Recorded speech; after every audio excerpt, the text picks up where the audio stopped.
सर्वसामान्यांच्या हक्काचा आवाज जागर जनस्थान। माघ शुद्ध चतुर्दशी निमित्त एकविरा देवी मंदिरात नवस फेडण्यासाठी भाविकांची गर्दी। खानदेश कुलस्वामिनी महाराष्ट्रातील 5वे शक्तीपीठ असणारे श्री एकविरा देवी मंदिरात माघ शुद्ध चतुर्दशी निमित्त भाविकांची नवस फेडण्यासाठी भाविकांनी मोठी गर्दी केली होती। जाळू काढण्यासाठी तसेच विविध नवस फेडण्यासाठी भाविकांनी गर्दी केली होती। महाराष्ट्र, गुजरात, मध्य प्रदेश या राज्यातील भाविकांची कुलस्वामिनी म्हणून श्री एकविरा देवीची ओळख आहे। श्री एकविरा देवी व रेणुका माता मंदिर ट्रस्ट श्री एकविरा देवी मंदिरात गेल्या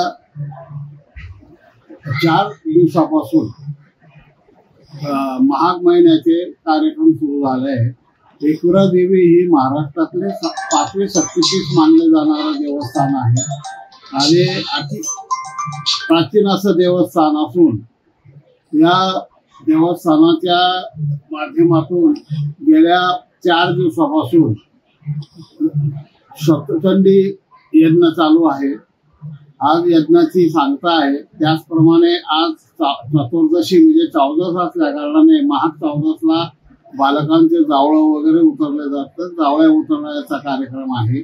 उद्या माघी पौर्णिमा निमित्ताने आई भगवतीची मंदिर परिसरात पालखी अन्नदान म्हणजे महाप्रसादाचाही कार्यक्रम होईल आणि त्यानंतर दर मंगळवारी पांढरा नदीची आरती म्हणजे गंगा आरती देखील चालू झाली आहे। तर आज सायंकाळी 6:30 वाजता गंगा आरती देखील होईल।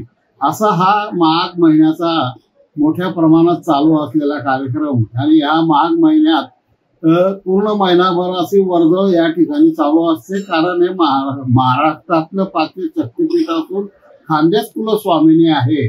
250 कुळांचे कुलदैवत असल्या कारणाने वर्षभर वर्दळ चालू असते आणि आता ट्रस्टच्या माध्यमातून खूप कामं हाती घेण्यात आलेली आहेत आणि कामं झालेले आहेत। भाविकांसाठी राहण्यासाठी सुविधा देखील करण्यात आलेली आहे। सगळ्या प्रकारच्या सुविधा या ठिकाणी उपलब्ध झाल्या आहेत।